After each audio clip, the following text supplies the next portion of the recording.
좋습니다. 오늘 표정들을 보니까 아주 복습을 충분히 해온 표정입니다. 왜 대답들이 없어요?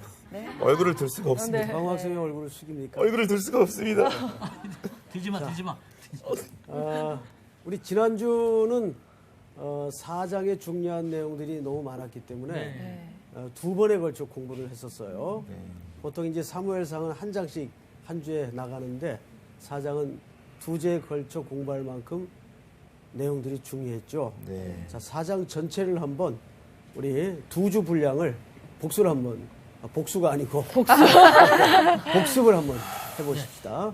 일단 자, 우리- 언약궤를 빼앗겼습니다. 네. 언약궤를 빼앗기고 엘리가 죽고 엘리 두 아들이 죽고 그 다음에 며느리만 또 혼자 다 살아남는데 해야겠다. 며느리가 또 그렇지. 아기를 낳고 아기는 이가봇이고 이가봇의 뜻은 영광이 떠났다. 다 해먹네. 이제 나는 없어 질문이. 이 내용이 내가 네. 묻고 싶었던 내용이 하나도 없어. 자기가 잊어버릴까봐 일단 난 얘기했어요. 외우고 공부한 내용을 막 얘기한 것 같아요. 네. 자, 우리 상훈 학생 네? 들어보세요. 왜 갑자기? 네. 이스라엘 백성들이 네. 어느 나라와 전쟁을 했었죠? 블레셋. 블레셋. 얘기하려고 했어. 아이. 블레셋하고 네. 전쟁을 했었죠. 네. 그런데 이겼습니까? 졌습니까? 졌습니다. 졌어요. 네. 처음에 몇 명이 죽죠?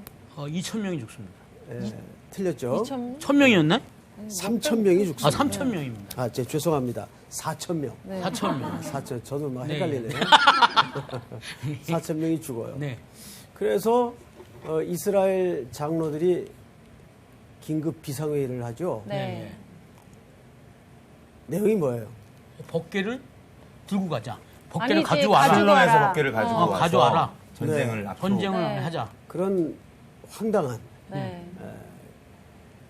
말도 안 되는 내용을 결의를 합니다. 그래서 실로에 있는 법궤를 옮겨오죠. 네. 옮겨왔을 때 우리 주은 학생, 네. 이스라엘 백성들의 표정은 어땠어요? 좋지 않았던 것 같아요. 응? 좋았지 않나요? 좋았겠지 않을까요? 함성을 지르지 않았을까요? 함성을 질렀어요. 난리가 났죠? 네. 드디어 이제 이 게임은 끝났다. 네. 네. 네. 그 심리 속에는 뭐가 감춰져 있었을까요? 법궤를 법궤만 있으면 이 전쟁이 승리한다라고 생각을 한 거죠. 그렇죠. 네. 그런데 우리 광호 학생, 예. 그 신앙의 그 문제점을 우리 광호 학생이 공부한 학생다웠게 한번 지적을 해보세요. 네. 그들의 신앙의 문제점은 하나님의 말씀이 떠났던 이스라엘이었다고 전에 말씀해 주셨던 것처럼 여호와를 의지하고 또 여호와를 이렇게 의뢰하는 마음으로 전쟁을 치러야 되는데 그러지도 못했고 또 법궤를 사실은 먼저 하나님을 섬기는 일들이 먼저 시작되고 나서 전쟁이 치러졌어야 되는데 그러지도 않았음에도 불구하고 하나님은 온데간데 없이 언약궤만 있으면 우리는 승리할 수 있을 거다. 부적과 같은 개념으로 언약궤를 가지고 왔고 그래서 하나님보다는 언약궤를 더 섬겼던 그런 차원에 대한 문제를 가지고 있었고 그것 때문에 전쟁에서 실패했습니다. 오! 땀나는 거 보여요. 공부했어. 사장 전체에 담긴 아주 중요한 핵심 내용을 간략하게 잘 설명을 했어요. 그거를 딱 한 문장으로 저예요. 수희 학생이 한번 네? 정리를 좀 해보세요. 그건 무슨 신앙이라 그래요? 그런 신앙을. 우리 지금 광호 학생이 말한 신앙을 네. 무슨 신앙이라 그러죠? 그런 신앙의 이름이 있나요? 무속신앙. 우산숭배. 지난 시간에 선생님이 이렇게 하나 설명을 드렸죠. 형식주의 신앙. 네. 내용은 간대없고 네. 형식만 붙들고. 기억이 납니다. 네. 그 대표적인 형식이 법궤예요. 네. 자, 그럼 마지막으로 우리 전체 학생 속에서 한번 대답을 해보세요. 법궤가 가졌던 진짜 신앙의 의미는 뭐였습니까? 법궤가 갖는 신앙의 의미. 설명해 볼 수 있는데. 하나님의 임재 네, 하나님의 임재, 그리고 또 회복. 회복. 네. 네, 아주 중요한 지금 단어가 나왔어요. 그 회복은 왜 회복이라는 단어를 얘기했죠, 지금? 그 전에 해주셨던 말씀을 기억하면 그 사무엘이 자라났다는 의미 안에 그 하나님께서 선과 악을 경험시키시고 준비케 하셔서 자라나게 하셨다는 게 자라남의 의미라고 하셨는데 그 자라남의 의미 속에서 제일 중요했던 것은 사무엘을 또 준비시키신 걸 통해서 하나님 여호와의 말씀이 이스라엘에 회복되고 그 여호와의 말씀이 회복되는 것에 대한 상징성. 나는 끝까지 너를 놓지 않는다. 갑자기 떨리네요. 기름이 다 떨어졌는데도 불구하고 꺼지지 않았다. 심재가 남았기 때문에. 제가 괜히 물어봤어요. 예, 잘못했습니다. 막 갖다 맞추려고. 법궤 안에 만나 항아리와 그리고 아론의 싼난 지팡이 그리고 첫 번째 십계명. 두 번째. 두 번째 십계명이면 두 번째 십계명이 들어있는데 이것은 어떤 인간의 습성이 다시 또 죄를 짓는 습성이라서 이거를 보고 니네들이 다시 하나님께 돌아와라. 그치. 그런 의미가 있습니다. 그렇죠. 회복이 역시. 이 문제와 이 얘기였는데 이게 안 되더라고. 연결이 됐어야 공부가 정확히 완성이 되는 거죠. 예. 네, 근데 어쨌든 오늘 아주 복습 훌륭했습니다. 우리 박수로 한번. 이렇게. 자, 그런데 이제 오늘 공부할 내용이 만만치 않기 때문에 아직 쎄쎄쎄하기는 일릅니다. 자, 우리 5장을 들어가십시다. 오늘 수업 사무엘서 6강 빼앗긴 언약궤. 우리 김상훈 학생부터 네. 2절씩 읽으세요. 블레셋 사람들이 하나님의 궤를 빼앗아 가지고 에베네셀에서부터 아스돗에 이르니라. 블레셋 사람들이 하나님의 궤를 가지고 디곤의 신전에 들어가서 다곤인가요? 목사님? 다곤. 네. 다곤의 신전에 들어가서 다곤 곁에 두었더니 아스돗 사람들이 이튿날 일찍이 일어나 본즉 다곤이 여호와의 궤 앞에서 엎드러져 그 얼굴이 땅에 닿았는지라. 그들이 다곤을 일으켜 다시 그 자리에 세웠더니 그 이튿날 아침에 그들이 일찍이 일어나 본즉 다곤이 여호와의 궤 앞에서 또다시 엎드러져 얼굴이 땅에 닿았고 그 머리와 두 손목은 끊어져 문지방에 있고 다곤의 몸뚱이만 남았더라. 그러므로 다곤의 제사장들이나 다곤의 신전에 들어가는 자는 오늘까지 아스돗에 있는 다곤의 문지방을 밟지 아니하더라. 여호와의 손이 아스돗 사람에게 엄중히 더하사 독한 종기의 재앙으로 아스돗과 그 지역을 쳐서 망하게 하니 아스돗 사람들이 이를 보고 이르되 이스라엘 신의 궤를 우리와 함께 잊지 못하게 할지라. 그의 손이 우리와 우리 신 다곤을 친다 하고 이에 사람을 보내어 블레셋 사람들의 모든 방백을 모으고 이르되 우리가 이스라엘 신의 궤를 어찌하랴 하니 그들이 대답하되 이스라엘 신의 궤를 가드로 옮겨가라 하므로 이스라엘 신의 궤를 옮겨갔더니 그것을 옮겨간 후에 여호와의 손이 심히 큰 환난을 그 성읍에 더하사 성읍 사람들의 작은 자와 큰 자를 다 쳐서 독한 종기가 나게 네, 한 하시니라. 절씩 10절 그 다음에 이에 그들이 하나님의 궤를 에그론으로 보내니라. 하나님의 궤가 에그론에 이른즉 에그론 사람이 부르짖어 이르되 그들이 이스라엘 신의 궤를 우리에게로 가져다가 우리와 우리 백성을 죽이려 한다 하고 이에 사람을 보내어 블레셋 모든 방백을 모으고 이르되 이스라엘의 신의 궤를 보내어 그 있던 곳으로 돌아가게 하고 우리와 우리 백성이 죽임 당함을 면하게 하자 하니 이는 온 성읍이 사막의 환난을 당함이라. 거기서 하나님의 손이 엄중하심으로 죽지 아니한 사람들은 독한 종기로 치심을 당해 성읍의 부르짖음이 하늘에 사무쳤더라. 예, 수고하셨어요. 자, 이제 아마 어쩌면 오늘 이스라엘 역사의 가장 참혹한 현장을 우리가 지금 보게 됩니다. 왜냐하면 하나님의 영광의 임재가 녹아져 있는 법궤가 이방 땅에 빼앗김을 당해요. 이건 정말 어마어마한 국가의 위기 정도를 넘어서는 파멸을 갖고 오는 그런 상징에 담아진 사건입니다. 우선 4장 마지막 절을 한번 볼까요? 같이 전체가 읽겠습니다. 4장 마지막 절 22절 시작. 또 이르기를 하나님의 궤를 빼앗겼으므로 영광이 이스라엘에서 떠났다 하였더라. 자, 뭐가 떠나요? 영광이 떠났다. 네.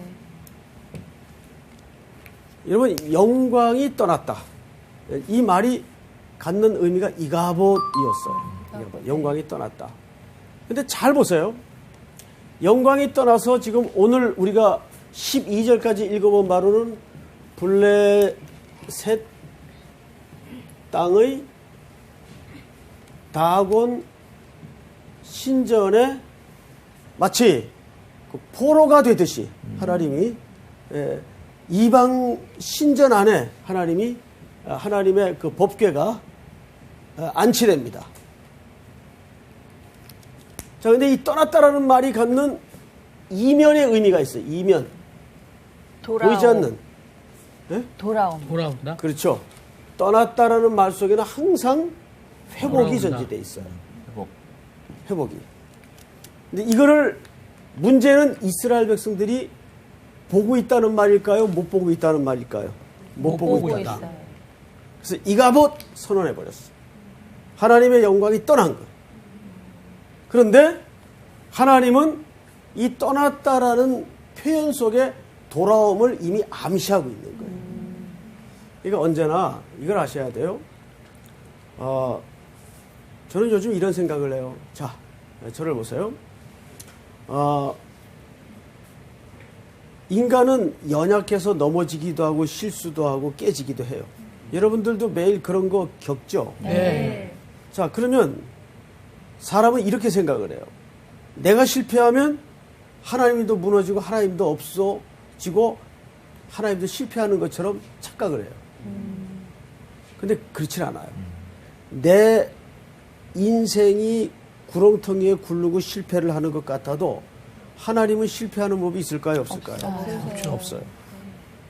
그래서 가끔 이제 청년들을 이제 자주 만나면 청년들이 어떤 인생의 갈래길 앞에서 이런 경우가 있어요. 이렇게 하면 성공할까? 저렇게 하면 실패할까? 조바심 내고 염려해서 우왕좌왕 갈팡질팡하는 경우들이 있어요. 그때 제가 반드시 해주는 얘기가 하나 있는데 이게 뭐냐면 그때마다 실패할까 성공할까 걱정하지 말고 도전해라. 결단해라. 목사님, 그게 그러면 용기입니까? 아니다. 그건 용기를 가지라는 말보다도 하나님을 믿으라는 얘기예요. 너는 하다가 잘못 결정해서 실패할 수 있어요.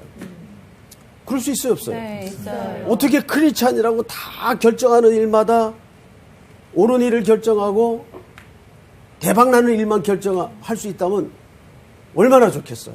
네. 때로는 성공도 할 수 있지만 실패도 할 수 있어요. 근데 진짜 중요한 거는 하나님은 실패하는 법이 있어요, 없어요? 없습니다. 하나님이 실패하는 법이 없어요. 이스라엘은 지금 분명 실패했어요. 신앙적인 실수를 하고 하나님의 법궤가 이방 땅의 포로처럼 붙들려가는 그림을 지금 드러내고 있어요. 자, 그런데 과연 이것이 하나님의 실패일까? 아닌가를 한번 보자고요. 자, 성경을 보십시다. 지금 에벤 에셀에부터 어디까지 옮겨지죠? 아스돗. 자, 여기 보세요.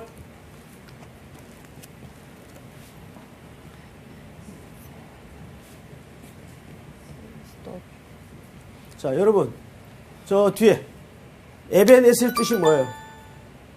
에셀은 도우시다. 그러니까 돕는다는 뜻이고요. 도우시다. 네. 에벤은 에벤 에셀 무슨 의류회사 이름도 아니고 비슷한 이름이 있죠. 우리 반장이 얘기 잘했어요. 네. 하나님이 여기까지 도우셨다.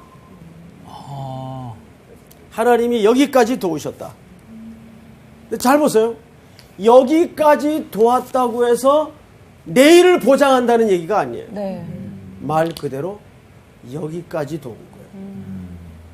그러면 내일은 또 내일 싸우고 살아가야 될 새 힘과 은혜가 필요합니까? 안 합니까? 필요하죠. 예. 그러니까 하나님의 은혜는 하나님이 오늘 도왔다고 해서 내일도 나와 함께 해주신다는 보장이 없어요. 그 말은 무슨 뜻인가 하면 우리는 오늘 새 아침이 밝아오면 오늘 살아갈 새 힘이 매일매일 공급돼야 돼. 믿습니까? 아멘. 그러기 위해서는 우리가 하나님 앞에 순간순간 기도해야 돼요. 네. 오늘도 새날을 열어가고 새날을 살아갈 새 힘을 주시옵소서. 예? 자, 그런데 이 에벤 에셀에서부터 아스돗까지 하나님의 법궤가 이동하면서 빼앗겼어요. 근데 여러분 혹시 이 아스돗은 어디 땅입니까? 블레셋 땅이죠? 네. 이방 땅에 포로로 붙들려 갔어요. 근데 이 아스돗은 우리 기억 속에 아주 안 좋은 추억이 하나 있어요. 이 땅은 사실상 여호수아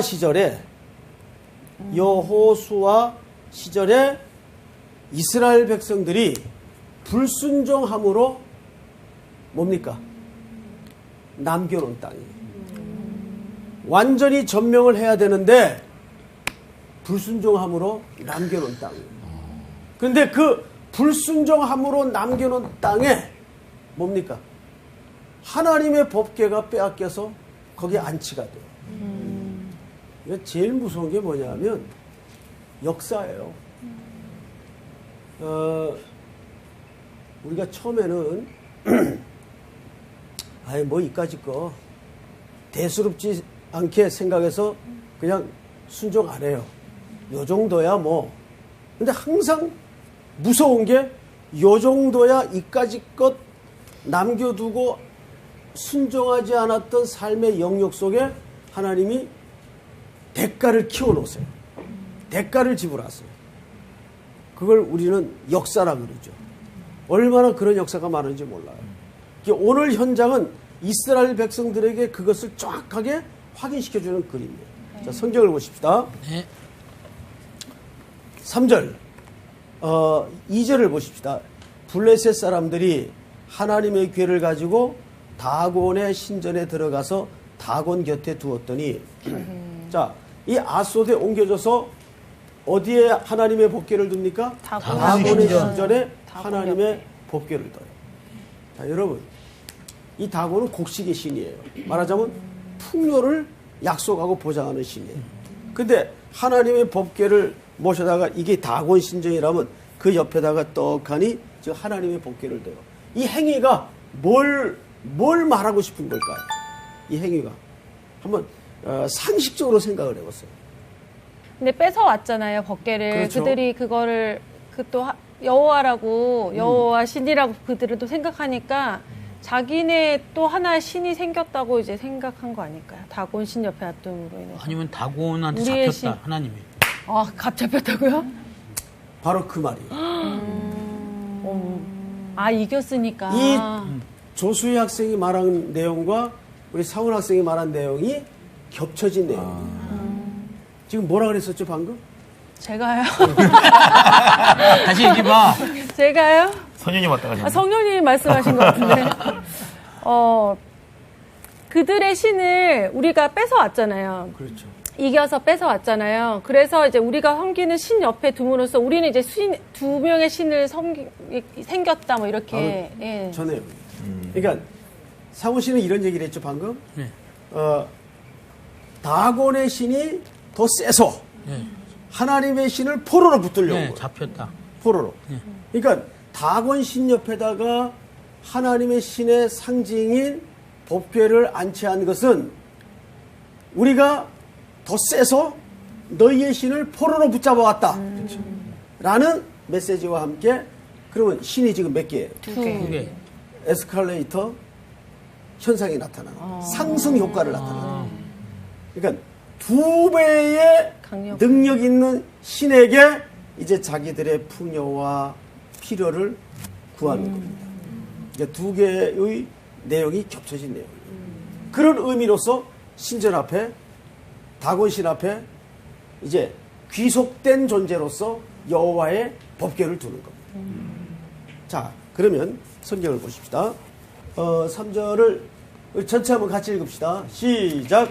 아스돗 사람들이 이튿날 일찍이 일어나 본즉 다곤이 여호와의 궤 앞에서 엎드러져 그 얼굴이 땅에 닿았는지라. 그들이 다곤을 일으켜 다시 그 자리에 세웠더니. 네. 그 이튿날 아침에 일찍이 일어나서 신전을 가보니까 아마 제사를 지내러 갔겠죠. 어떤 풍경이 벌어져 있습니까? 넘어져 있어요. 다곤이 법전 안에 다곤이 다곤의 신이 엎드려져 있어요. 근데 여기 재밌는 건 뭐냐면 그걸 지금 누가 일으켜요?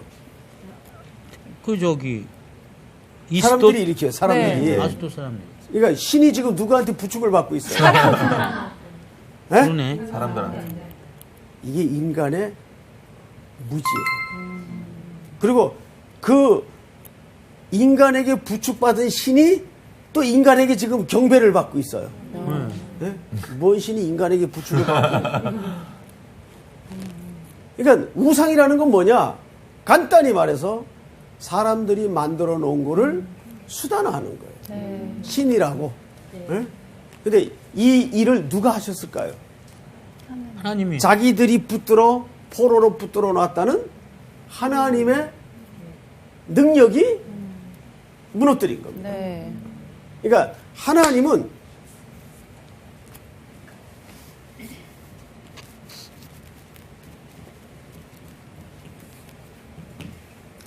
여러분 이 우주 만물 전체를 털어 자유라는 말을 쓸 수 있는 분이 누굽니까? 하나님 한 분이에요. 하나님 한 분 외에는 자유라는 말을 쓸 수 있는 사람이 없어요. 사람도 아니지만 하나님은. 그러니까 하나님은 사람은 자기네들이 블레셋에 하나님의 신을 붙들어 놓은 것 같지만은 하나님은 자유로운 분이에요. 다곤 신전 옆에 포로로 붙들어 놓은 하나님이 다곤의 신을 엎드리게 만든 거예요. 그래서 이렇게 세웠어요. 자, 그 다음날 어떤 일이 벌어지는가 보십시다. 4절. 우리 같이 읽어볼까요? 시작. 그 이튿날 아침에 그들이 일찍 일어나 본즉 다곤이 여호와의 궤 앞에서 또다시 엎드러져 얼굴이 땅에 닿았고 그 머리와 두 손목은 끊어져 문지방에 있고 다곤의 몸뚱이만 남았더라. 네. 다곤이 신이 머리도 끊어지고 손목도 끊어지고 땅에 엎드려져 있어요. 자, 근데 여기에 주목할 단어가 하나가 뭐냐면 손이라는 단어입니다. 자, 4절 두 손목은 끊어져 문지방에 있고 다곤의 몸뚱이만 남았더라. 그러므로 다곤의 제사장들이나 다곤의 신전에 들어가는 자는 오늘까지 아스돗에 있는 다곤의 문지방을 밟지 아니하더라. 항상 자, 여기 보세요. 문지방. 이 신전의 문지방은 무슨 개념을 담고 있는가 하면 세속과 신의 영역의 가늠자 역할을 해요. 그래서 문지방을 밟지 않은 전통이 이때부터 블레셋 땅에 생겨납니다. 자, 그런데 이튿날 그 신은 더 처참하게 무너져 있어요. 손목이 다 끊기고. 그러면서 오늘 5장 전체에서 아주 자주 등장하는 단어가 의외로 손이라는 단어예요. 손. 여호와의 손. 자, 우리 그 신체에 대해서 이야기 좀 합시다. 저도 뭐 이렇게 신체를 보면 이렇게 쭉 뻗은 스타일은 아니지만 그래도 제 신체를 이렇게 묵상해 보면 가장 그 오묘한 데가 손이에요. 아무리 기계가 정교하게 부품을 수천 가지를 써서 만들어도 이 사람의 신체 중에 손의 기능을 제대로 하지 못해요. 이게 얼마나 존귀합니까? 자기 손들 지금 이렇게 해보세요, 전부 다. 오, 야, 오메. 예. 우와. 정교해야 안 해요? 정교해요. 예. 이걸로 뭐 별의별 걸 다 하잖아요. 네. 뭐 심지어는 코딱지도 후비고 네. 별일을 다 하잖아요. 이것만큼 오묘한 데가 없어요, 사실. 그래서 성경에서 여호와의 손이 할 때는 항상 뭘 말할까요? 통치, 경영. 제일 큰 메인 메시지가 능력입니다. 여호와의 손이. 근데 지금 다곤이 어디가 끊겨져 있어요? 손이 예, 손목이 나가버렸어요. 그게 무슨 뜻일까요? 능력이 없다는 거죠. 무능력함을 상징합니다. 무능력함. 그러니까 여러분들이 이 자기 신체에 달린 이 손을 항상 움직일 때마다 하나님께 감사하세요. 예? 제가 오늘 아침에 어느 글을 읽었는데 신발이 없어 불평하여 나갔더니 발 없는 사람을 만났어요. 그러니까 우리가 건강한 게 보통으로 건강한 게 얼마나 감사한 일인지 몰라요. 그렇죠. 뭐 나는 뚱뚱하다, 나는 키가 작다, 쓸데없는 소리들 하지 마세요. 예? 그 정말 쓸데없는 소리. 맞아요. 하나님 앞에 어떤 모양으로 생겼건 생김새가 뭐 이렇게 중요해요. 아멘. 우리 김상훈 학생은 보면 딱 오뚜기 같잖아요. 오뚜기. 넘어지면 또 일어나는 오뚜기 같아요. 일어나야 될 텐데. 자, 그런데 다곤 신전에 안치된 다곤이 손목이 끊어집니다. 그거는 그 나라 백성들이 섬기는 최고의 신인데도 불구하고 얼마나 인간이 숭상하는 우상들이 무능력한가를 한마디로 설명하고 싶었던 거예요. 네. 그러면서 하나님의 복귀는 계속 뭐예요? 자유로워요. 어떤 것에도 지배되지 않고 통치되지 않는다는 거예요. 다곤이 화가 났을 것 같아요. 네? 왜? 괜히 나 이렇게 세워가지고 또 다시 손이 잘렸잖아. 재미없었군요. 아니 그런데 네. 우리 상훈 학생 같은 이렇게 천진스러운 질문 속에 참 그 비수 같은 메시지가 있어요, 사실. 예. 그러니까 가끔 가다가 저런 질문 속에 의외의 메시지가 담길 때가 있어. 이게 성경을 읽을 때는 사실 이렇게 천진스러운 질문이 굉장히 필요합니다.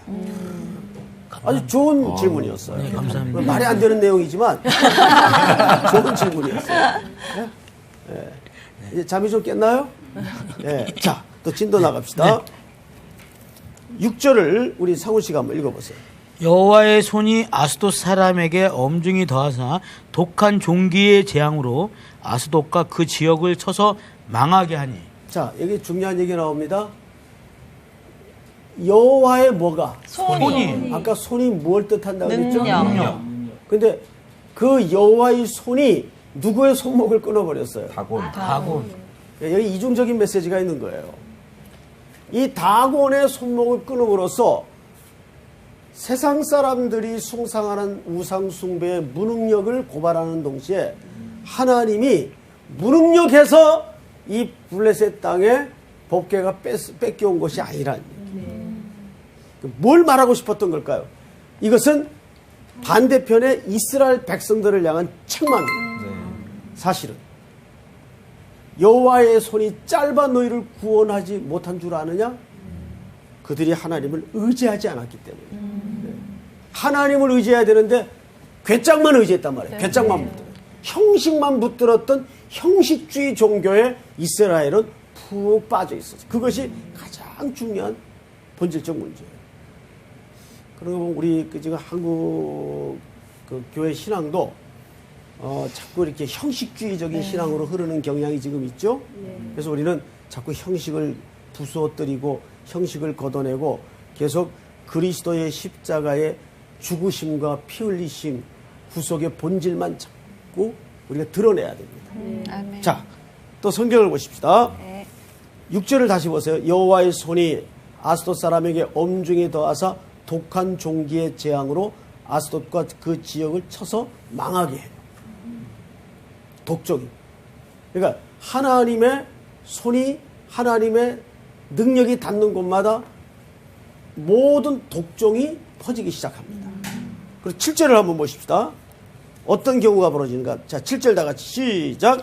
아스돗 사람들이 이를 보고 이르되 이스라엘 신의 괴를 우리와 함께 있지 못하게 할지라 그의 손이 우리와 우리 신 다곤을 친다 하고. 자, 큰일 났어요. 야, 이 하나님의 법궤를 갖다 놨더니 다곤이 막 부서지고 무너질 뿐 아니라 그 지역에 독종이 퍼지기 시작하는 거예요. 그래서 비상대책회의가 또 열렸어. 이 법궤 때문에 안 되겠다. 그래서 법궤를 옮기자. 그러니까 이스라엘 사람이나 블레셋 사람이나 같아요, 틀려요? 똑같은 거예요, 본질은. 어디로 옮깁니까? 가드. 자, 8절. 우리 저기 정주훈 학생 한번 네. 읽어보세요. 이에 사람을 보내어 블레셋 사람들의 모든 방백을 모으고 이르되 우리가 이스라엘 신의 궤를 어찌하랴 하니 그들이 대답하되 이스라엘 신의 궤를 가드로 옮겨가라 하므로 이스라엘 신의 궤를 옮겨갔더니 네. 그 다음에 어디로 옮겼어요? 가드. 지금 어디 있었죠? 아스돗에 있었는데, 그 다음에는 가드로 옮겨가요. 가드. 여러분, 가드는 어디입니까? 역시 블레셋 땅인데, 이 가드도 역시 아까 아스돗 설명할 때 말씀드렸던 것처럼 여호수아 시절에 하나님이 점명하시오 한 땅이었어요. 그런데 점명하지 않았어요. 점명하지 않을 이유가 뭘까요? 이거 제가 한 두세 차례 설명을 드린 것 같아요. 가드, 아스돗 점명하지 않았어요. 저기서 쉬었던 것 같은데. 그 쉬었어요? 안에 있던 어떤 너무 좀 신들이 좀 섞인 거지, 그러니까. 거기 너무 좋아 보여서. 네. 좀 남겨뒀던 것 같아요. 예. 남겨뒀다 그랬죠. 네. 자, 우리 여호수아서 11장을 22절. 우리 광호 학생 한번. 네. 이스라엘 자손의 땅에는 아낙 사람들이 하나도 남지 아니하였고 가사와 가드와 아스도데만 남았더라. 네. 가사와 가드와 아스도데만 남았더라. 그리고 23절 조수의 학생. 이와 같이 여호수아가 여호와께서 모세에게 말씀하신 대로 그 온 땅을 점령하여 이스라엘 지파의 구분에 따라 기업으로 주매 그 땅에 전쟁이 그쳤더라. 자, 여길 보세요. 이거 중요한 문제입니다. 왜 중요하냐 하면 가나안 땅 전체를 하나님이 여호수아에게 발바닥으로 밟는 곳마다 내가 너희에게 주었노니 그랬어요. 주었노니. 줄 것이도 아니에요. 이미 주었다. 그러니까 너희들이 확인만 해라. 그런데 여호수아가 전쟁을 해나가다가 가사와 가드와 아스도데만 남겨둬요. 여기 블레셋이 됩니다. 나중에. 블레셋 땅에 남겨둬요. 그리고 전쟁이 그쳤다 그랬어요. 네.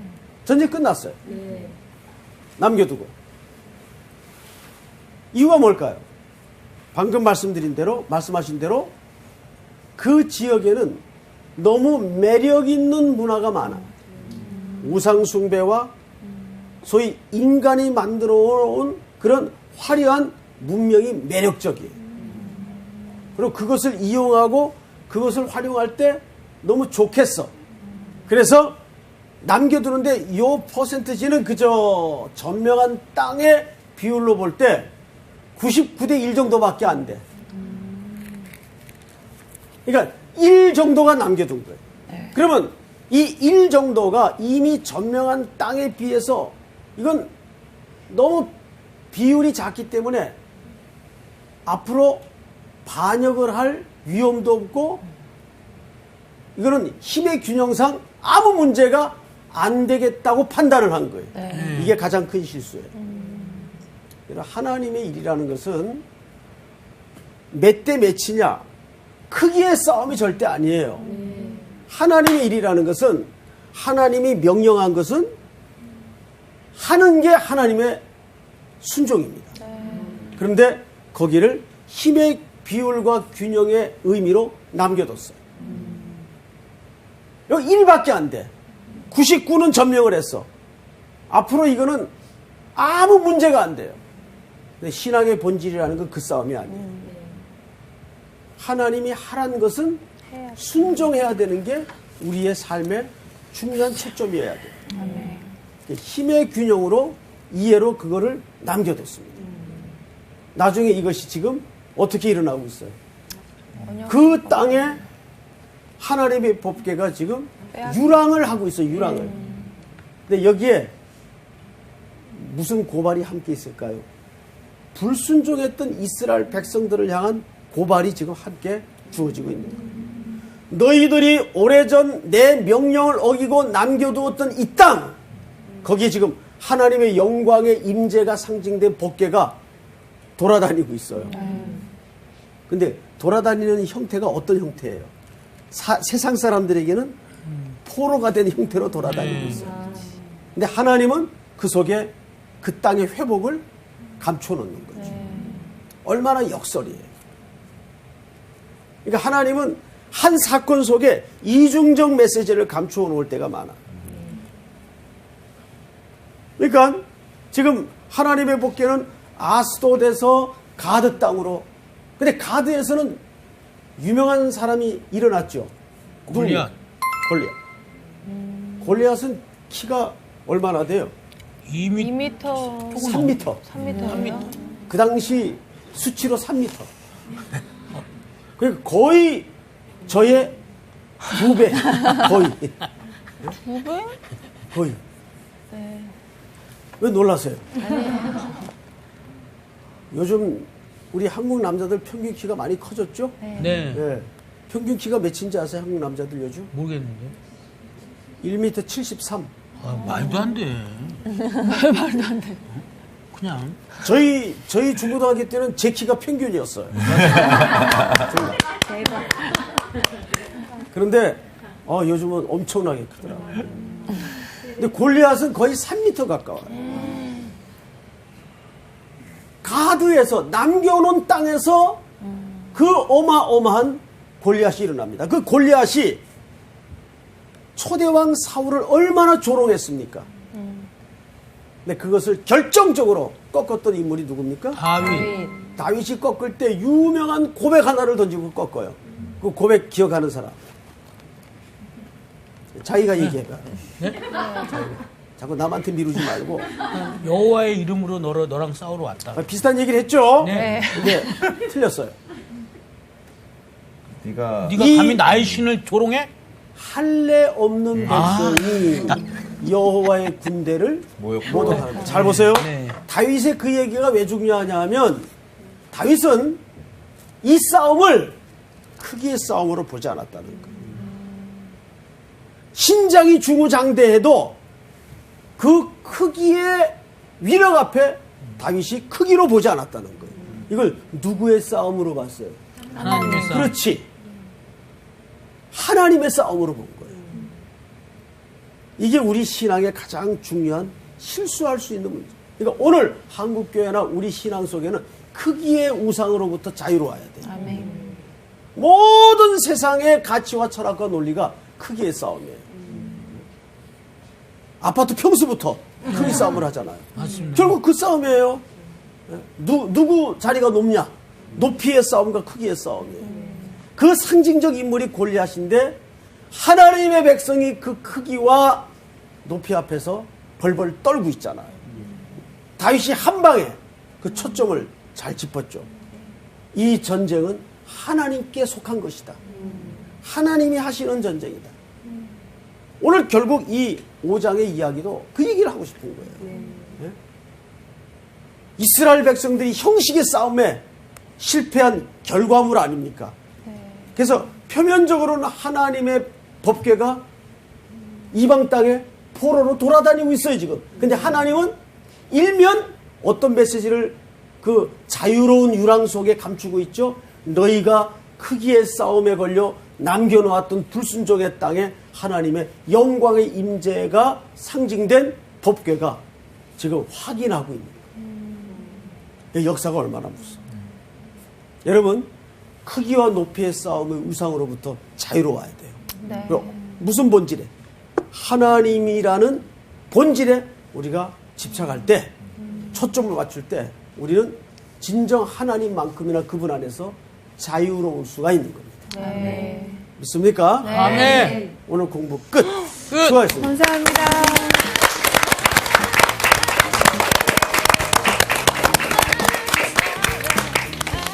아 진짜 좋다. 하나님의 싸움이요. 우리는 하나님의 싸움에서 싸우고 있어요. 그러면 어떻게 하겠어요? 주의 능력을 신뢰해야 되겠어요. 그럼 주님, 맞아요. 그럽시다. 앞으로 음식은 남기지 말아야 돼. 나 항상 한 99% 먹고. 주의 능력을 신뢰하기 원합니다. 예! 이번 주 퀴즈입니다.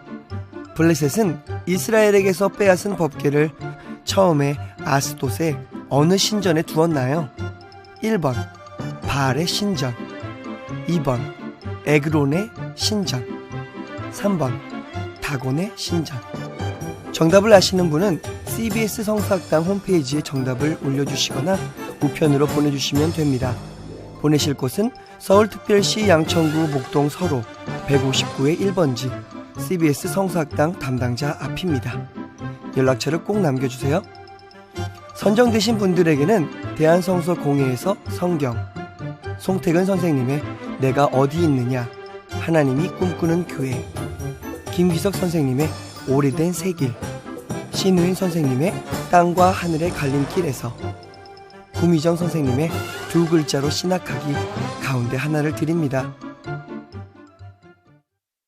아소 사람들이 이를 보고 이르되 이스라엘 신의 괴를 우리와 함께 있지 못하게 할지라 그의 손이 우리와 우리 신 다곤을 친다 하고. 자, 큰일 났어요.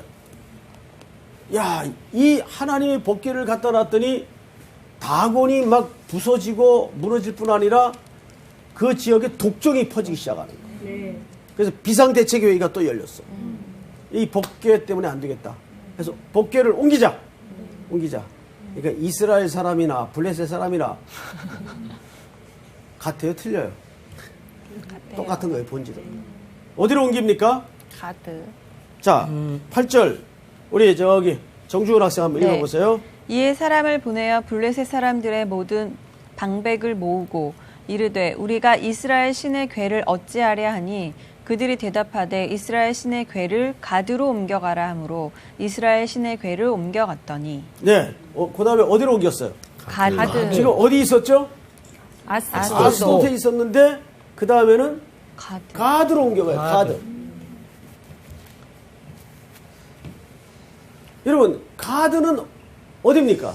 역시 블레셋 땅인데 이 가드도 역시 아까 아스돗 설명할 때 말씀드렸던 것처럼 여호수아 시절에 하나님이 점명하시오 한 땅이었어요. 그런데 점명하지 않았어요. 점명하지 않을 이유가 뭘까요? 이거 제가 한 두세 차례 설명을 드린 것 같아요. 가드, 아스돗 점명하지 않았어요.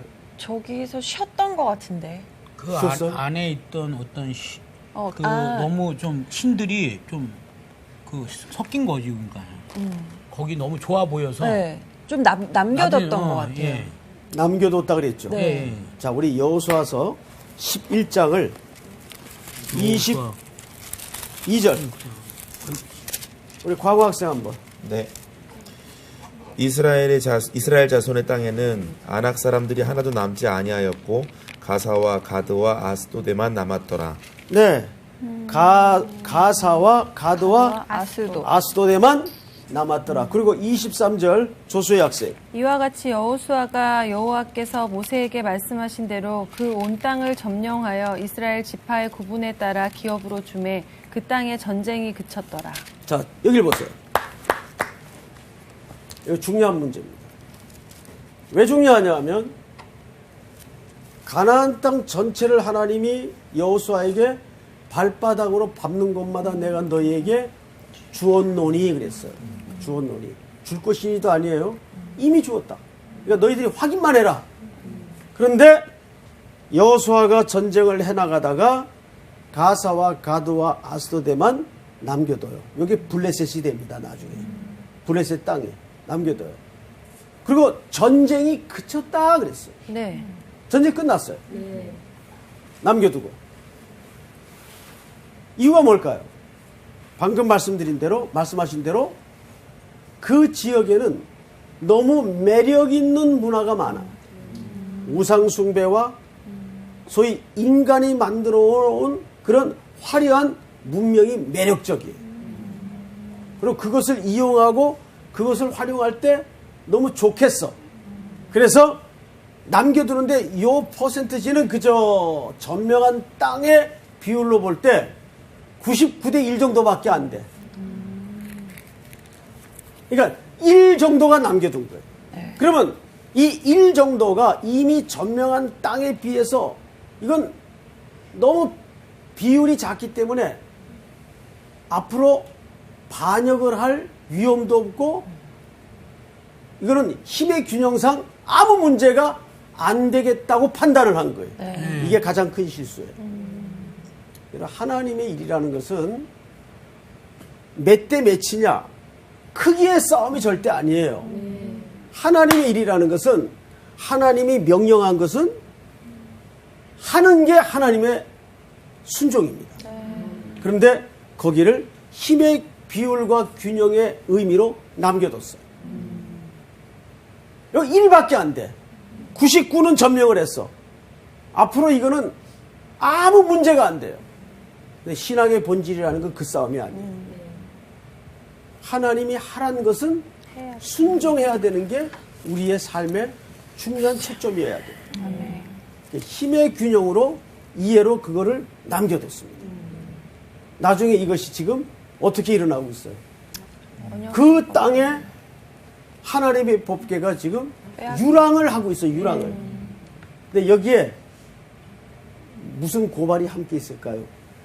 불순종했던 이스라엘 백성들을 향한 고발이 지금 함께 주어지고 있는 거예요. 너희들이 오래전 내 명령을 어기고 남겨두었던 이 땅, 거기에 지금 하나님의 영광의 임재가 상징된 법궤가 돌아다니고 있어요. 근데 돌아다니는 형태가 어떤 형태예요? 세상 사람들에게는 포로가 된 형태로 돌아다니고 있어요. 근데 하나님은 그 속에 그 땅의 회복을 감춰놓는 거죠. 얼마나 역설이에요. 그러니까 하나님은 한 사건 속에 이중적 메시지를 감추어 놓을 때가 많아. 그러니까 지금 하나님의 법궤는 아스돗에서 가드 땅으로, 근데 가드에서는 유명한 사람이 일어났죠. 골리앗. 골리앗은 키가 얼마나 돼요? 2m. 3m. 3m요? 그 당시 수치로 3m. 그러니까 거의 저의 2배. 거의. 2배? 거의. 왜 놀라세요? 요즘 우리 한국 남자들 평균 키가 많이 커졌죠? 네. 네. 평균 키가 몇인지 아세요? 한국 남자들 요즘? 모르겠는데. 1m 73. 아, 말도 안 돼. 말도 안 돼. 그냥. 저희 중고등학교 때는 제 키가 평균이었어요. 그런데 요즘은 엄청나게 크더라고요. 근데 골리앗은 거의 3m 가까워요. 가드에서 남겨놓은 땅에서 그 어마어마한 골리앗이 일어납니다. 그 골리앗이 초대왕 사울을 얼마나 조롱했습니까? 근데 그것을 결정적으로 꺾었던 인물이 누굽니까? 다윗이 꺾을 때 유명한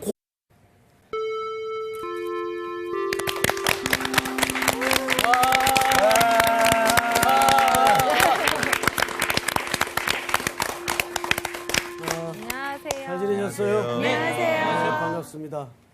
네, 오늘 표정들을 보니까 아주 복습을 충분히 해온 표정입니다. 대답들이 없어요. 얼굴을 들 수가 없습니다. 강호 학생의 얼굴을 숙입니까? 얼굴을 들 수가 없습니다. 들지 마. 우리 지난주는 4장의 중요한 내용들이 너무 많았기 때문에 두 번에 걸쳐 공부를 했었어요. 보통 이제 사무엘상은 한 장씩 한 주에 나가는데 4장은 두 주에 걸쳐 공부할 만큼 내용들이 중요했죠. 자, 4장 전체를 한번 우리 두 주 분량을 복수를 한번, 복수가 아니고 복습을 한번 해보십시다. 일단 자, 언약궤를 빼앗겼습니다. 네. 언약궤를 빼앗기고 엘리가 죽고 엘리 두 아들이 죽고 그 다음에 며느리만 살아났는데 며느리가 또 아기를 낳고 아기는 이가봇이고 이가봇의 뜻은 영광이 떠났다. 다 해먹네. 이제 나는 없어 질문이. 이 내용이 내가 묻고 싶었던 내용이 하나도 없어요. 자기가 잊어버릴까봐 일단 난 얘기했어요. 외우고 공부한 내용을 막 얘기한 것 같아요. 네. 자, 우리 상훈 학생. 네? 저를 보세요. 왜 갑자기? 이스라엘 백성들이 네. 어느 나라와 전쟁을 했었죠? 그 블레셋. 블레셋. 아, 얘기하려고 했어요. 블레셋하고. 네. 전쟁을 했었죠. 네. 그런데 이겼습니까? 졌습니까? 졌습니다. 졌어요. 네. 처음에 몇 명이 죽죠? 2,000명이 죽습니다. 틀렸죠? 1,000명이었나요? 3,000명이 죽습니다. 3,000명입니다. 죄송합니다. 4,000명. 네. 4,000명. 4,000. 저도 막 네. 헷갈리네요. 4,000명이 죽어요. 네. 그래서 이스라엘 장로들이 긴급 비상회의를 하죠. 네. 내용이 뭐예요? 법궤를 들고 가자. 법궤를 아니지, 가져와라. 가져와라. 실로에서 법궤를 가지고 와서 가져와라. 전쟁을 앞으로 전쟁을 네. 하자. 그런 황당한 네. 말도 안 되는 내용을 결의를 합니다. 그래서 실로에 있는 법궤를 옮겨오죠. 네. 옮겨왔을 때 우리 주은 학생, 네. 이스라엘 백성들의 표정은 어땠어요? 좋지 않았던 것 같아요. 응? 좋았지 않나요? 좋았겠지 않을까요? 함성을 지르지 않았을까요? 함성을 질렀어요. 난리가 났죠. 네. 드디어 이제 이 게임은 끝났다. 네. 네. 네. 그 심리 속에는 뭐가 감춰져 있었을까요? 법궤를 법궤만 있으면 이 전쟁이 승리한다라고 생각을 한 거죠. 그렇죠. 네. 그런데 우리 광호 학생, 예. 그 신앙의 그 문제점을 우리 광호 학생이 공부한 학생다웠게 한번 지적을 해보세요. 네, 그들의 신앙의 문제점은 하나님의 말씀이 떠났던 이스라엘이었다고 전에 말씀해 주셨던 것처럼 여호와를 의지하고 또 여호와를 이렇게 의뢰하는 마음으로 전쟁을 치러야 되는데 그러지도 못했고 또 법궤를 사실은 먼저 하나님을 섬기는 일들이 먼저 시작되고 나서 전쟁이 치러졌어야 되는데 그러지도 않았음에도 불구하고 하나님은 온데간데 없이 언약궤만 있으면 우리는 승리할 수 있을 거다. 부적과 같은 개념으로 언약궤를 가지고 왔고 그래서 하나님보다는 언약궤를 더 섬겼던 그런 차원에 대한 문제를 가지고 있었고 그것 때문에 전쟁에서 실패했습니다. 오! 땀나는 거 보였죠? 공부했어. 사장 전체에 담긴 아주 중요한 핵심 내용을 간략하게 잘 설명을 했어요.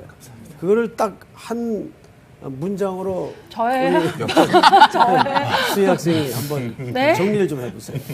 그건 무슨 신앙이라 그래요? 그런 신앙을. 우리 지금 광호 학생이 말한 신앙을 네. 무슨 신앙이라 그러죠? 그런 신앙의 이름이 있나요? 무속신앙. 우산숭배.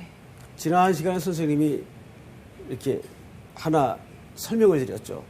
형식주의 신앙. 네. 내용은 간대없고 네. 형식만 붙들고 기억이 납니다. 네. 그 대표적인 형식이 법궤예요. 네. 자, 그럼 마지막으로 우리 전체 학생 속에서 한번 대답을 해보세요. 법궤가 가졌던 진짜 신앙의 의미는 뭐였습니까? 법궤가 갖는 신앙의 의미. 누가 설명해 볼 수 있는데. 하나님의 임재 네, 하나님의 임재, 그리고 또 회복. 회복. 네. 네, 아주 중요한 지금 단어가 나왔어요. 그 회복은 왜 회복이라는 단어를 얘기했죠, 지금?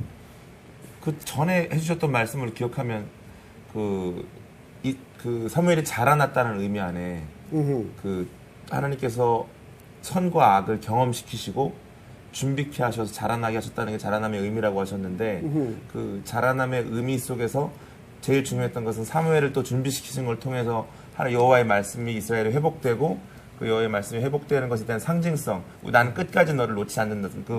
갑자기 떨리네요. 그 기름이 다 떨어졌는데도 불구하고 이 꺼지지 않았다. 심재가 남았기 때문에. 제가 괜히 물어봤어요. 예, 잘못했습니다. 막 갖다 맞추려고. 그 했는데. 법궤 안에 만나 항아리와 그리고 아론의 싼난 지팡이 그리고 첫 번째 십계명 두 번째. 두 번째 번째 십계명은 두 번째 십계명이 들어있는데 이것은 어떤 인간의 습성이 다시 또 죄를 짓는 습성이라서 이거를 보고 니네들이 다시 하나님께 돌아와라. 아, 그치. 그런 의미가 있습니다. 그렇죠. 회복이 역시. 이 문제와 얘기였는데 이게 안 되더라고. 나 역시 연결이 반장. 됐어야 공부가 정확히 완성이 되는 거죠. 예. 네, 근데 반장이. 어쨌든 오늘 아주 복습 네. 훌륭했습니다. 우리 박수로 한번. 이렇게. 자, 자, 그런데 이제 오늘 공부할 내용이 만만치 않기 때문에 네. 아직 쎄쎄쎄하기는 일릅니다. 자, 우리 5장을 들어가십시다. 오늘 수업 사무엘서 6강 빼앗긴 언약궤. 우리 김상훈 학생부터 네. 2절씩 읽으세요. 블레셋 사람들이 하나님의 궤를 빼앗아 가지고 에베네셀에서부터 아스돗에 이르니라. 블레셋 사람들이 하나님의 궤를 가지고 디곤의 신전에 들어가서 다곤인가요? 목사님? 다곤. 네. 다곤의 신전에 들어가서 다곤 곁에 두었더니 아스도 사람들이 이튿날 일찍이 일어나 본즉 다음 날 어떤 일이 벌어지는가 보십시다. 4절. 우리 같이 읽어볼까요? 시작. 그 이튿날 아침에 그들이 일찍 일어나 본즉 다곤이 여호와의 궤 앞에서 또다시 엎드러져 얼굴이 땅에 닿았고 그 머리와 두 손목은 끊어져 문지방에 있고 다곤의 몸뚱이만 남았더라. 네. 다곤이 신이 머리도 끊어지고 손목도 끊어지고 땅에 엎드려져 있어요. 자, 근데 여기 주목할 단어가 하나가 뭐냐면 손이라는 단어입니다. 자, 4절 두 손목은 끊어져 문지방에 있고 다곤의 몸뚱이만 남았더라. 그러므로 다곤의 제사장들이나 다곤의 신전에 들어가는 자는 오늘까지 아스돗에 있는 다곤의 문지방을 밟지 아니하더라. 항상 자, 여기 보세요. 문지방. 이 신전의 문지방은 무슨 개념을 담고 있는가 하면 세속과 신의 영역의 가늠자 역할을 해요. 그래서 문지방을 밟지 않은 전통이 이때부터 블레셋 땅에 생겨납니다. 자, 그런데 이튿날 그 신은 더 처참하게 무너져 있어요. 손목이 다 끊기고. 그러면서 오늘 5장 전체에서 아주 자주 등장하는 단어가 의외로 손이라는 단어예요. 손. 여호와의 손. 자, 우리 그 신체에 대해서 이야기 좀 합시다. 저도 뭐 이렇게 신체를 보면 이렇게 쭉 뻗은 스타일은 아니지만 그래도 제 신체를 이렇게 묵상해 보면 가장 그 오묘한 데가 손이에요. 아무리 기계가 정교하게 부품을 수천 가지를 써서 만들어도 이 사람의 신체 중에 손의 기능을 제대로 하지 못해요. 이게 얼마나 존귀합니까? 자기 손들 지금 이렇게 해보세요, 전부 다. 오, 야, 오메. 예. 우와. 정교해야 안 해요? 종교예요. 예. 이걸로 뭐 별의별 걸 다 하잖아요. 네. 뭐 심지어는 코딱지도 후비고 네. 별일을 다 하잖아요. 네. 이것만큼 오묘한 데가 없어요, 사실. 맞아요. 그래서 성경에서 여호와의 손이 할 때는 항상 뭘 말할까요? 통치, 경영. 제일 큰 메인 메시지가 능력입니다. 여호와의 손이. 근데 지금 다곤이 어디가 끊겨져 있어요? 손이 예, 손목이 나가버렸어요. 그게 무슨 뜻일까요? 능력이 없다는 거죠. 무능력함을 상징합니다. 무능력함. 그러니까 여러분들이 이 자기 신체에 달린 이 손을 항상 움직일 때마다 하나님께 감사하세요. 예? 제가 오늘 아침에 어느 글을 읽었는데 신발이 없어 불평하여 나갔더니 발 없는 사람을 만났어요. 그러니까 우리가 건강한 게 보통으로 건강한 게 얼마나 감사한 일인지 몰라요. 그렇죠. 뭐 나는 뚱뚱하다, 나는 키가 작다, 쓸데없는 소리들 하지 마세요. 네? 그게 정말 쓸데없는 소리예요. 맞아요. 하나님 앞에 어떤 모양으로 생겼건 생김새가 뭐 이렇게 중요해요. 아멘. 우리 김상훈 학생은 보면 딱 오뚜기 같잖아요. 오뚜기. 넘어지면 또 일어나는 오뚜기 같아요. 일어나야 될 텐데. 자, 그런데 다곤 신전에 안치된 다곤이 손목이 끊어집니다. 그거는 그 나라 백성들이 섬기는 최고의 신인데도 불구하고 얼마나 인간이 숭상하는 우상들이 무능력한가를 한마디로 설명하고 싶었던 거예요. 네. 그러면서 하나님의 복귀는 계속 뭐예요? 자유로워요. 어떤 것에도 지배되지 않고 통치되지 않는다는 거예요. 다곤이 화가 났을 것 같아요. 네? 왜? 괜히 날 이렇게 세워가지고 또 다시 손이 잘렸잖아. 재미없었군요. 아니 그런데 우리 사훈 학생 같은 이렇게 천진스러운 질문 속에 참 그 비수 같은 메시지가 있어요, 사실. 예. 그러니까 가끔 가다가 저런 질문 속에 의외의 메시지가 담길 때가 있어요. 이게 성경을 읽을 때는 사실 이렇게 천진스러운 질문이 굉장히 필요합니다. 아주 좋은 질문이었어요. 네, 감사합니다. 말이 안 되는 내용이지만 좋은 질문이었어요. 네? 이제 잠이 좀 깼나요? 네. 자, 또 진도 나갑시다. 6절을 우리 상훈 씨가 한번 읽어보세요. 여호와의 손이 아스돗 사람에게 엄중히 더하사 독한 종기의 재앙으로 아스돗과 그 지역을 쳐서 망하게 하니. 자, 여기 중요한 얘기 나옵니다. 여호와의 뭐가? 손이. 아까 손이 뭘 뜻한다고 그랬죠? 능력. 근데 그 여호와의 손이 누구의 손목을 끊어버렸어요? 다곤. 여기 이중적인 메시지가 있는 거예요. 이 다곤의 손목을 끊음으로써 세상 사람들이 숭상하는 우상 숭배의 무능력을 고발하는 동시에 하나님이 무능력해서 이 블레셋 땅에 법궤가 뺏겨온 것이 아니라는 얘기예요. 뭘 말하고 싶었던 걸까요? 이것은 반대편의 이스라엘 백성들을 향한 책망이에요. 사실은 여호와의 손이 짧아 너희를 구원하지 못한 줄 아느냐? 그들이 하나님을 의지하지 않았기 때문에. 하나님을 의지해야 되는데 괴짝만 의지했단 말이에요. 괴짝만 붙들어. 형식만 붙들었던 형식주의 종교에 이스라엘은 푹 빠져 있었어요. 그것이 가장 중요한 본질적 문제예요. 그러고 보면 우리 지금 한국 그 교회 신앙도 자꾸 이렇게 형식주의적인 신앙으로 흐르는 경향이 지금 있죠. 그래서 우리는 자꾸 형식을 부수어뜨리고 형식을 걷어내고 계속 그리스도의 십자가의 죽으심과 피 흘리심 구속의 본질만 자꾸 우리가 드러내야 됩니다. 자, 또 성경을 보십시다. 6절을 다시 보세요. 여호와의 손이 아스돗 사람에게 엄중히 더하사 독한 종기의 재앙으로 아스돗과 그 지역을 쳐서 망하게 해요. 독종이.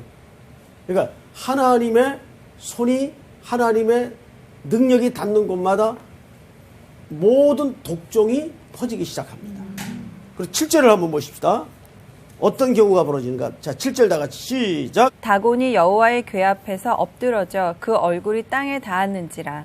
그들이 다곤을 일으켜 다시 그 자리에 세웠더니 그 이튿날 아침에 그들이 일찍이 일어나 본즉 다곤이 여호와의 궤 앞에서 또다시 엎드러져 얼굴이 땅에 닿았고 그 머리와 두 손목은 끊어져 문지방에 있고 다곤의 몸뚱이만 남았더라.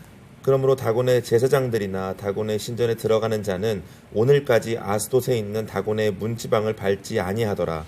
여호와의 손이 아스돗 사람에게 엄중히 더하사 독한 종기의 재앙으로 아스돗과 그 지역을 쳐서 망하게 하니. 아스돗 사람들이 이를 보고 이르되 이스라엘 신의 궤를 우리와 함께 잊지 못하게 할지라. 그의 손이 우리와 우리 신 다곤을 친다 하고 이에 사람을 보내어 블레셋 사람들의 모든 방백을 모으고 이르되 우리가 이스라엘 신의 궤를 어찌하랴 하니 그들이 대답하되 이스라엘 신의 궤를 가드로 옮겨가라 하므로 이스라엘 신의 궤를 옮겨갔더니 그것을 옮겨간 후에 여호와의 손이 심히 큰 환난을 그 성읍에 더하사 성읍 사람들의 작은 자와 큰 자를 다 쳐서 독한 종기가 나게 네, 한 하시니라. 절씩 10절 그 다음에 이에 그들이 하나님의 궤를 에그론으로 보내니라. 하나님의 궤가 에그론에 이른즉 에그론 사람이 부르짖어 이르되 그들이 이스라엘 신의 궤를 우리에게로 가져다가 우리와 우리 백성을 죽이려 한다 하고 이에 사람을 보내어 블레셋 모든 방백을 모으고 이르되 이스라엘의 신의 궤를 보내어 그 있던 곳으로 돌아가게 하고 우리와 우리 백성이 죽임 당함을 면하게 하자 하니 이는 온 성읍이 사막의 환난을 당함이라. 거기서 하나님의 손이 엄중하심으로 죽지 아니한 사람들은 독한 종기로 치심을 당해 성읍의 부르짖음이 하늘에 사무쳤더라. 예, 수고하셨어요. 자, 이제 아마 어쩌면 오늘 이스라엘 역사의 가장 참혹한 현장을 우리가 지금 보게 됩니다. 왜냐하면 하나님의 영광의 임재가 녹아져 있는 법궤가 이방 땅에 빼앗김을 당해요. 이건 정말 어마어마한 국가의 위기 정도를 넘어서는 파멸을 갖고 오는 그런 상징에 담아진 사건입니다. 우선 4장 마지막 절을 한번 볼까요?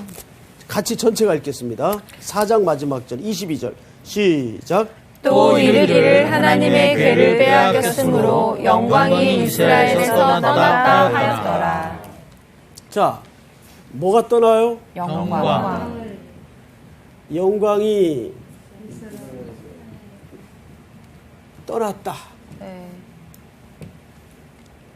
여러분, 영광이 떠났다. 이 말이 갖는 의미가 이가봇이었어요. 영광이 떠났다. 근데 잘 보세요. 영광이 떠나서 지금 오늘 우리가 12절까지 읽어본 바로는 블레셋 땅의 다곤 신전에 마치 포로가 되듯이 하나님이 이방 신전 안에 하나님의 그 법궤가 안치됩니다. 자, 근데 이 떠났다라는 말이 갖는 이면의 의미가 있어요. 이면. 보이지 않는. 돌아온다. 그렇죠. 떠났다라는 말 속에는 항상 회복이 전제되어 있어요. 회복이. 근데 이거를 문제는 이스라엘 백성들이 보고 있다는 말일까요? 못 보고 있다는 말일까요? 못 보고 있다. 그래서 이가봇 선언해 버렸어. 하나님의 영광이 떠난 거. 그런데 하나님은 이 떠났다라는 표현 속에 돌아옴을 이미 암시하고 있는 거예요. 그러니까 언제나 이걸 아셔야 돼요. 저는 요즘 이런 생각을 해요. 자, 저를 보세요. 인간은 연약해서 넘어지기도 하고 실수도 하고 깨지기도 해요. 여러분들도 매일 그런 거 겪죠? 네. 자, 그러면 사람은 이렇게 생각을 해요. 내가 실패하면 하나님도 무너지고 하나님도 없어지고 하나님도 실패하는 것처럼 착각을 해요. 근데 그렇지 않아요. 내 인생이 구렁텅이에 굴르고 실패를 하는 것 같아도 하나님은 실패하는 법이 있을까요? 없을까요? 없어요. 그래서 가끔 이제 청년들을 이제 자주 만나면 청년들이 어떤 인생의 갈래길 앞에서 이런 경우가 있어요. 이렇게 하면 성공할까? 저렇게 하면 실패할까? 조바심 내고 염려해서 우왕좌왕 갈팡질팡하는 경우들이 있어요. 그때 제가 반드시 해주는 얘기가 하나 있는데 그게 뭐냐면 그때마다 실패할까 성공할까 걱정하지 말고 도전해라. 결단해라. 목사님, 그게 그러면 용기입니까? 아니다. 그건 용기를 가지라는 말보다도 하나님을 믿으라는 얘기예요. 너는 하다가 잘못 결정해서 실패할 수 있어요. 그럴 수 있어요, 없어요? 네, 있어요. 어떻게 크리스찬이라고 다 결정하는 일마다 옳은 일을 결정하고 대박나는 일만 결정할 수 있다면 얼마나 좋겠어요. 네. 때로는 성공도 할 수 있지만 실패도 할 수 있어요. 근데 진짜 중요한 거는 하나님은 실패하는 법이 있어요, 없어요? 없습니다. 하나님이 실패하는 법이 없어요. 이스라엘은 지금 분명 실패했어요. 신앙적인 실수를 하고 하나님의 법궤가 이방 땅의 포로처럼 붙들려가는 그림을 지금 드러내고 있어요. 자, 그런데 과연 이것이 하나님의 실패일까? 아닌가를 한번 보자고요. 자, 성경을 보십시다. 지금 에벤 에셀에부터 어디까지 옮겨지죠? 아스돗. 자, 여기 보세요.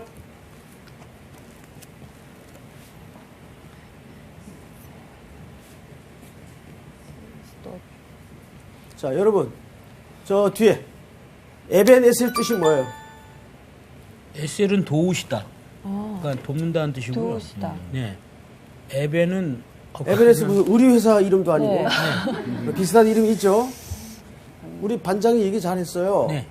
하나님이 여기까지 도우셨다. 도우셨다. 아, 하나님이 여기까지 도우셨다. 근데 잘 보세요. 여기까지 도왔다고 해서 내일을 보장한다는 얘기가 아니에요. 네. 말 그대로 여기까지 도운 거예요.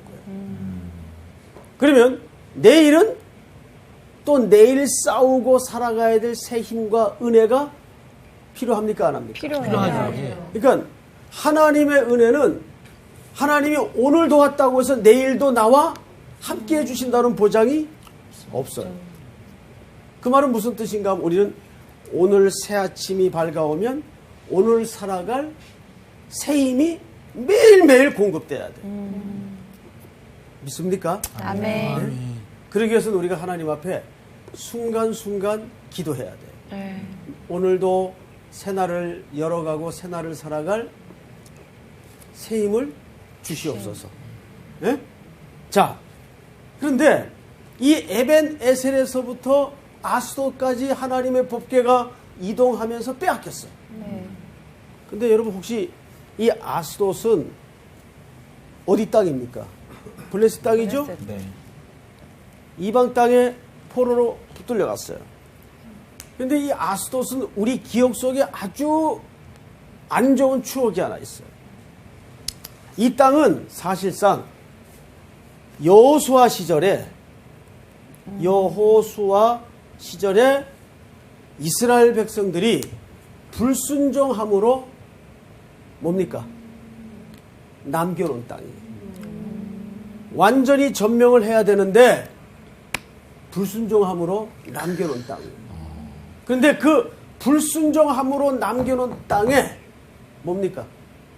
하나님의 법궤가 빼앗겨서 거기에 안치가 돼요. 이거 제일 무서운 게 뭐냐면 역사예요. 우리가 처음에는 아이 뭐 이까짓 거 대수롭지 않게 생각해서 그냥 순종 안 해요. 요 정도야 뭐. 근데 항상 무서운 게 요 정도야 이까짓 것 남겨두고 순종하지 않았던 삶의 영역 속에 하나님이 대가를 키워놓으세요. 대가를 지불하세요. 그걸 우리는 역사라 그러죠. 얼마나 그런 역사가 많은지 몰라요. 오늘 현장은 이스라엘 백성들에게 그것을 정확하게 확인시켜주는 그림이에요. 자, 성경을 보십시다. 네. 3절, 2절을 보십시다. 블레셋 사람들이 하나님의 궤를 가지고 다곤의 신전에 들어가서 다곤 곁에 두었더니, 자, 이 아스돗에 옮겨져서 어디에 하나님의 법궤를 둡니까? 다곤의 신전에 하나님의 법궤를 둬요. 자, 여러분, 이 다곤은 곡식의 신이에요. 말하자면 풍요를 약속하고 보장하는 신이에요. 근데 하나님의 법궤를 모셔다가 이게 다곤 신전이라면 그 옆에다가 떡하니 지금 하나님의 법궤를 둬요. 이 행위가 뭘 말하고 싶은 걸까요? 이 행위가. 한번 상식적으로 생각을 해보세요. 근데 뺏어왔잖아요, 법궤를. 그렇죠. 그들이 그거를 또 여호와라고 여호와 신이라고 그들을 또 생각하니까 자기네 또 하나의 신이 생겼다고 이제 생각한 거 아닐까요? 다곤 신 옆에 놔둠으로 인해서. 아니면 다곤한테 우리의 잡혔다 하나님이. 아, 갑 잡혔다고요? 바로 그 말이에요. 아, 이겼으니까. 이 조수희 학생이 말한 내용과 우리 사훈 학생이 말한 내용이 겹쳐진 내용이에요. 지금 뭐라 그랬었죠, 방금? 제가요? 다시 얘기해봐. 제가요? 선현이 왔다 가셨네. 성령님이 말씀하신 것 같은데. 그들의 신을 우리가 뺏어왔잖아요. 그렇죠. 이겨서 뺏어왔잖아요. 그래서 이제 우리가 섬기는 신 옆에 둠으로써 우리는 이제 두 명의 신을 생겼다, 뭐 이렇게. 예. 저 내용. 그러니까 상훈 씨는 이런 얘기를 했죠, 방금. 네. 다곤의 신이 더 세서 하나님의 신을 포로로 붙들려고. 네, 잡혔다. 포로로. 그러니까 다곤 신 옆에다가 하나님의 신의 상징인 법궤를 안치한 것은 우리가 더 세서 너희의 신을 포로로 붙잡아 왔다 라는 메시지와 함께, 그러면 신이 지금 몇 개예요? 두 개. 에스컬레이터 현상이 나타나는 상승 효과를 나타나는, 그러니까 2배의 강력. 능력 있는 신에게 이제 자기들의 풍요와 필요를 구하는 겁니다. 그러니까 2개의 내용이 겹쳐진 내용이에요. 그런 의미로서 신전 앞에, 다곤신 앞에 이제 귀속된 존재로서 여호와의 법궤를 두는 겁니다. 자, 그러면 성경을 보십시다. 3절을 전체 한번 같이 읽읍시다. 시작. 아스도 사람들이 이튿날 일찍이 일어나 본즉 다곤이 여호와의 궤 앞에서 엎드러져 그 얼굴이 땅에 닿았는지라. 그들이 다곤을 일으켜 다시 그 자리에 세웠더니. 네. 그 이튿날 아침에 일찍이 일어나서 신전을 가보니까 아마 제사를 지내러 갔겠죠. 어떤 풍경이 벌어져 있습니까? 넘어져 있어요. 법전 안에 다곤이 다곤의 신이 엎드려져 있어요. 근데 여기 재밌는 건 뭐냐면 그걸 지금 누가 일으켜요? 그 저기 사람들이 일으켜요. 사람들이. 네. 아스도 사람들. 그러니까 신이 지금 누구한테 부축을 받고 있어요? 네? 그러네. 사람들한테. 이게 인간의 무지예요. 그리고 그 인간에게 부축받은 신이 또 인간에게 지금 경배를 받고 있어요. 네? 뭔 신이 인간에게 부축을 받고. 그러니까 우상이라는 건 뭐냐? 간단히 말해서 사람들이 만들어 놓은 거를 수단화하는 거예요. 신이라고. 네? 근데 이 일을 누가 하셨을까요? 하나님이. 자기들이 붙들어 포로로 붙들어 놨다는 하나님의 능력이 무너뜨린 겁니다. 네. 그러니까 하나님은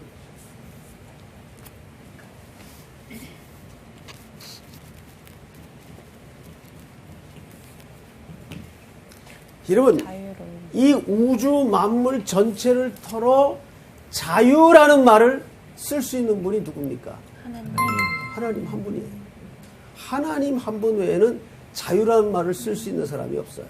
사람도 아니지만 하나님은. 그러니까 하나님은 사람은 자기네들이 블레셋에 하나님의 신을 붙들어 놓은 것 같지만은 하나님은 자유로운 분이에요. 다곤 신전 옆에 포로로 붙들어 놓은 하나님이 다곤의 신을 엎드리게 만든 거예요. 그래서 이렇게 세웠어요. 자, 그 다음